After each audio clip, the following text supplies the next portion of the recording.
ఇంతకన్నా ఘోరం ఉంటుందా? ఇలా రేవంత్ రెడ్డి హోంమంత్రి ఉండడం వల్ల ఆయన పోలీసు వాళ్ళందరినీ కూడా ఈ బీఆర్ఎస్ ఏవైతే 400 బూతులు ఉన్నాయో 400 బూతుల్లో ప్రచారం చేసే బీఆర్ఎస్ నాయకులందరి మీద కూడా నిఘా పెట్టిండు. ప్రతి ఒక్క టీం మీద ఒక బూత్కి ఒక ఇంటెలిజెన్స్ కానిస్టేబుల్ని పెట్టిండు, ఒక ఇంటెలిజెన్స్ ఆఫీసర్ని పెట్టిండు. వీళ్ళు అడుగు తీసి అడిగేగానే ప్రచారం చేసి ఎంతమంది కేసులు పెడతారు. ఇదే ఇందుకోసమేనా మీరున్నది ఈ పోలీస్ వ్యవస్థలో? ఇందుకోసమేనా మీరు హోంమంత్రిగా పోయింది? ఇలా రేవంత్ రెడ్డి గారే దీనికి సమాధానం చెప్పాలి. ఇక ఒకవైపు మాగంటి సునీత గోపినాథ్ గారి మీద ఆమె చేయని నేరానికి ఆమె మీద ఆ అమ్మాయి మీద కేసు పెడితే, ఇంకొక వైపు పోలీసు వాళ్ళ పక్షపాత వైఖరి ఏ విధంగా చూడండి. 6వ తారీఖు నాడు ఈ మాగంటి ఈ కాంగ్రెస్ అభ్యర్థి నవీన్ యాదవ్ ఆయన జూబ్లీ హిల్స్లో మధురానగర్ ప్రాంతంలో ఈయన ఫేక్ ఓటర్ ఐడి కార్డ్స్ ఇతను సప్లై చేసిండు ఓటర్లకు. అది నమస్తే తెలంగాణ దినపత్రిక బయటికి తీసుకొచ్చేదాకా ఏ అధికారికి కూడా తెలియదు. మీరు ఒకసారి ఆలోచించండి. వాళ్ళకు చూడని కూడా చూడలేదు దాన్ని అధికారులు.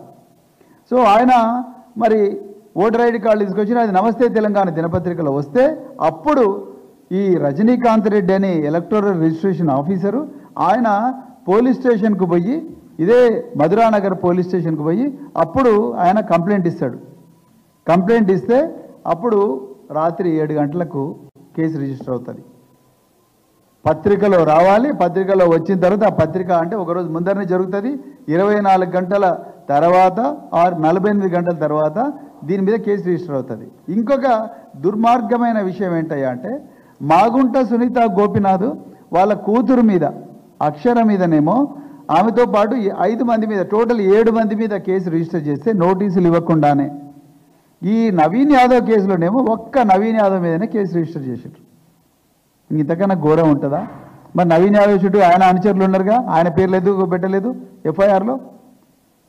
అంటే పోలీసుల పక్షపాత వైఖరి చాలా క్లియర్గా కనిపిస్తూ ఉన్నది. మాగంటి సునీత గోపినాథ్కు మాగంటి అక్షరకు ఒక న్యాయం, నవీన్ యాదవ్కి ఇంకొక న్యాయం. మరి ఇలా మాగంటి సునీత గోపినాథ్ కన్నీళ్లు పెట్టుకున్నది ఒక మహిళ, భర్త కోల్పోయిండు, కార్యకర్తల ముందర చూస్తే భావోద్వేగానికి గురైంది. అదొక డ్రామా సీరియల్ అన్న పొన్నం ప్రభాకర్ గారికి మహిళా కమిషన్ నోటీస్ ఇచ్చిందా?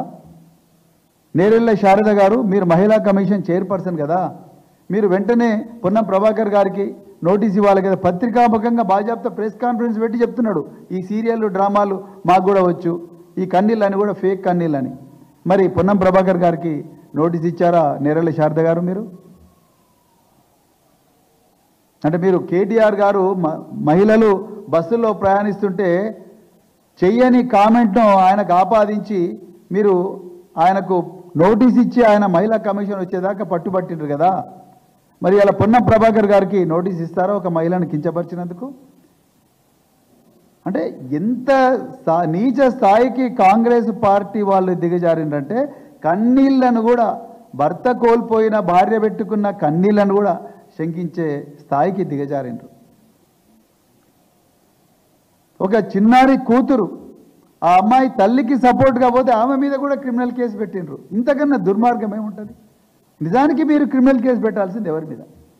నిజానికి క్రిమినల్ కేసు పెట్టాల్సింది నవీన్ యాదవ్. ఆ నవీన్ యాదవ్ పెట్టుకున్న ఫ్లెక్సీలో రాహుల్ గాంధీ బొమ్మ ఉన్నది, రేవంత్ రెడ్డి బొమ్మ ఉన్నది, అరవింద్ కుమార్ గౌడ్ బొమ్మ ఉన్నది.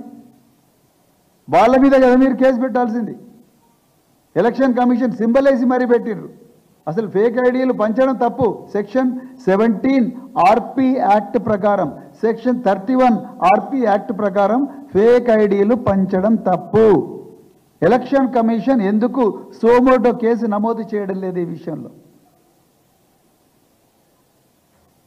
ఒక 2 రోజుల క్రితం నేను, కేటీఆర్ గారు, సీనియర్ నాయకులు, మాజీ మంత్రులు అందరం కూడా కలిసి ఎలక్షన్ కమిషన్ దగ్గరికి పోయాము. చీఫ్ ఎలక్టోరల్ ఆఫీసర్ వారి దగ్గరికి పోయి దాదాపు 12,000 నుంచి 19,000 ఫేక్ ఓట్లను రేవంత్ రెడ్డి గారు రిజిస్టర్ చేయించారు ఈ జూబ్లీ హిల్స్ కాన్స్టిట్యుయెన్సీలో.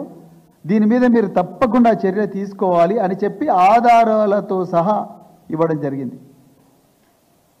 నిన్న సాయంత్రం 6 గంటలకు ఇదే వర్కింగ్ ప్రెసిడెంట్ కేటీఆర్ గారు తెలంగాణ భవన్ వేదికగా ఆధారాలతో సహా ఒక పవర్ పాయింట్ ప్రజెంటేషన్ కూడా షోర్ ఓట్ ఎట్లా జరుగుతుంది దొంగ ఓట్ల భాగోతం మీద మరి పవర్ పాయింట్ ప్రజెంటేషన్ ఇచ్చారు. మరి దీని మీద సోమోటో చర్యలు తీసుకోవాలిగా ఎలక్షన్ కమిషన్, దీని మీద సోమోటో చర్యలు తీసుకోవాలిగా జూబ్లీహిల్స్ పోలీస్ స్టేషన్ వాళ్ళు, మధురానగర్ పోలీస్ స్టేషన్ వాళ్ళు. ఒక వ్యక్తికి 2 ఐడి కార్డులు ఉండడం నేరం. నిన్నగాక మొన్న కేరళలో 2 ఓటర్ ఐడి కార్డులు ఉన్నందుకు చీఫ్ ఎలక్టోరల్ ఆఫీసర్ ఆ ఓటర్ మీద కేసు రిజిస్టర్ చేసిండు. మరి కేరళలో ఒక న్యాయం, ఇక్కడ ఒక న్యాయం ఉంటుందా? కేరళలో ఒక చట్టం, ఇక్కడ ఒక చట్టం ఉంటుందా? ఈ 19,000 మంది ఎవరైతే ఉన్నారో, ఆ 12,000 మంది ఎవరైతే ఉన్నారో, ఒకటే వ్యక్తికి 2 ఓటర్ కార్డులు ఏవైతే ఉన్నాయో వాళ్ళందరి మీద కేసులు రిజిస్టర్ చేయాలిగా. ఆ అధికారుల మీద శాఖాపరమైన చర్యలు తీసుకోవాలి కదా. అవన్నీ ఏం తీసుకోలేదు. ఈ నవీన్ యాదవ్ వాళ్ళ బ్రదరు, ఆయన పేరు ప్రవీణ్ యాదవ్ ప్రసన్న యాదవ్, ఆ ప్రవీణ్ యాదవ్ ప్రసన్న యాదవ్ ఆయనకు 3 ఓట్లు ఉన్నాయి.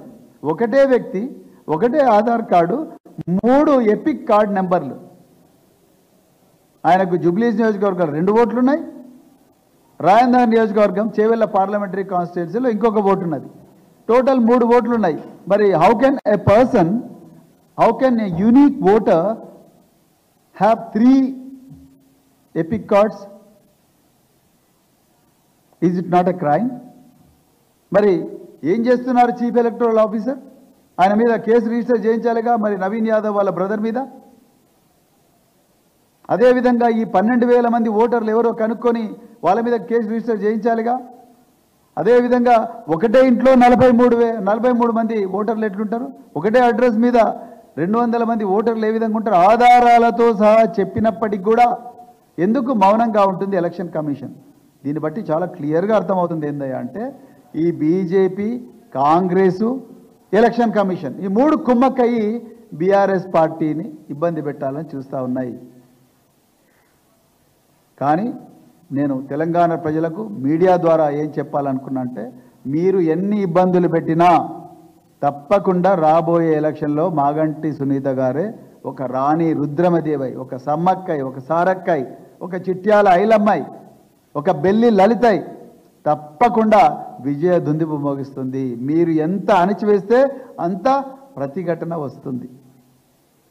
మీరు అనుకుంటుండొచ్చేమో ఇలా వీళ్ళను అణిచివేసి మరి వీళ్ళ మీద కేసులు పెట్టి, చిన్న పిల్లల మీద కూడా కేసులు పెట్టి, వాళ్ళ కన్నీళ్లను శంకించే దుశ్శాసన కామెంట్లు చేసి వాళ్ళ మనోస్థైర్యాన్ని దెబ్బతీయాలని మీరు ప్రయత్నం చేస్తున్నారేమో. కానీ తెలంగాణ ప్రజలు అంతా గమనిస్తూనే ఉన్నారు. మరి ముఖ్యంగా జూబ్లీహిల్స్ నియోజకవర్గ ప్రజలు వాళ్ళందరూ కూడా ఎలక్షన్లో వచ్చిన రోజు మీకు తప్పకుండా బుద్ధి చెప్తారు ఓట్ల ద్వారా. మీరు ఇంకొకసారి ఇలాంటి కామెంట్లు మానుకోవాలి. బహిరంగంగా మాగంటి సునీత గోపీనాథ్కి ఒక్కరికే కాదు, తెలంగాణ మహిళలందరికీ కూడా మీరు బహిరంగంగా క్షమాపణ చెప్పాలి. నేను మళ్ళీ రిపీట్ చేస్తున్నా, ఇందిరాగాంధీ గారు టెర్రరిస్టుల దాడిలో చనిపోయినప్పుడు దేశ ప్రజలందరూ కూడా ఏడ్చిండు. ఒక ప్రధానమంత్రి పోయిందని ఆ రోజు ఏడ్చిన వాళ్ళందరి కన్నీళ్ళు మరి సినిమా కన్నీళ్ళ? రాజీవ్ గాంధీ గారు శ్రీ పెరుంబదూరులో మానవ బాంబు దాడిలో చనిపోతే ఆ రోజు కూడా ఒక మాజీ ప్రధానమంత్రి చనిపోయిందని దేశ ప్రజలు ఏడ్చిండ్రు. అవి కూడా సినిమా కన్నీళ్ళేనా?